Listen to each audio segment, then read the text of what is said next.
Well, hello, friends. I hope you're having a great day today. Hey, don't be alarmed by the fire going on here behind you. We had a little burning to do at the church today, and thought it might be a good time to talk about our subject. We are going back over the message that I preached Sunday. That message was entitled Walking Through Fire. 1 Peter chapter 4, verse number 12 says, "Dear friends, don't be shocked and don't be surprised that you are going through testing that is like walking through fire."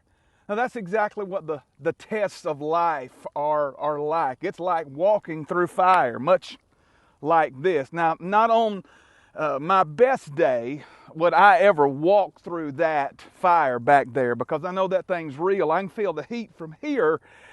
But life brings us tests and trials and problems and difficulties that Peter said is like walking through fire. And what we learned yesterday and will the rest of the week is that God uses these things to stretch our faith and to grow us up and to turn us into what He sees that we can be if we'll just properly go through the test.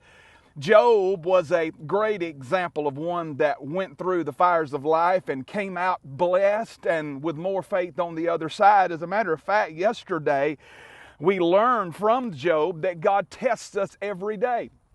But we also learned in that same passage of Scripture that God's love is always with us, His presence is always there, and He tests us every day. So we never go in these fires without knowing that we're loved and without knowing that God is present there with us.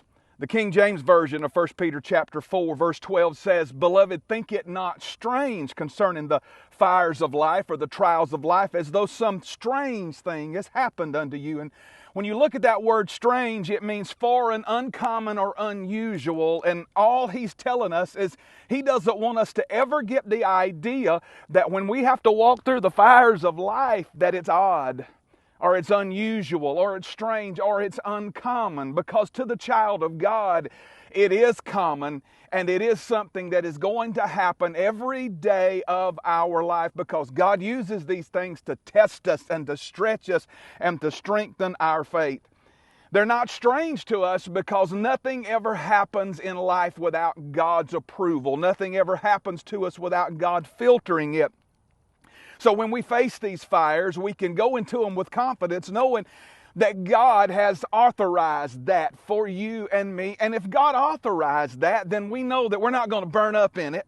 We know we're going to live through it. We know we're going to make it. And we know that we're going to come out the other side with greater faith than when we ever went in. God uses all kinds of things in our life: emotional tests and mental tests and financial tests and relational tests and spiritual tests, and all kinds of things are used in our life to test us. And every one of them, it's like walking through fire, because it's hard, it's tough, it's difficult. James even says this: "Consider it pure joy, my brothers, whenever you face trials of many kinds." We face them all the time, and we face them of every shape, size, and color that you can imagine. That's what we do with the fires of life. So that makes life not easy. No one ever said it would be. But becoming a Christian doesn't mean that everything's going to be easy. It doesn't mean that everything's going to be always roses and unicorns and rainbows. It doesn't mean that. It means we're going to have to deal with difficulty. Because in order to live this Christian life, we've got to have faith. And in order for faith to grow, it's got to be tried. It's got to be tested. It's got to go through the fires of life.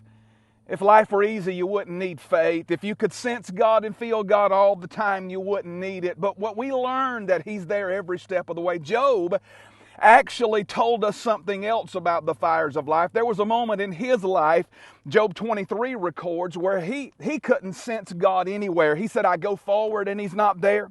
I go backwards and I can't perceive Him. On the left hand, I can't behold Him. He turns to the right hand and I don't see Him." But this is his perspective, and it's the perspective you and I should have. Even though he couldn't see Him forwards, backwards, left, or right, he said in the 10th verse, "But I know He knows where I am, and when He has tried me, I will come forth as pure gold."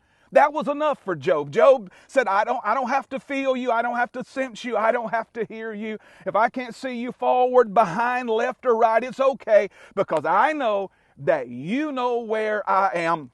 And when this test is over, when I walk through this fire, then I'm going to come through and my faith is going to be like pure gold. What do you say, friend?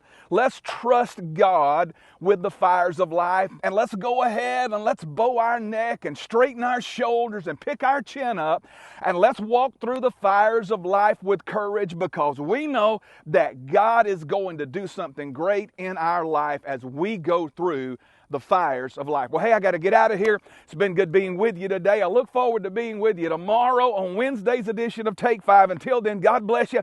Have a great day. Remember, friend, trust the Lord. He will never fail you.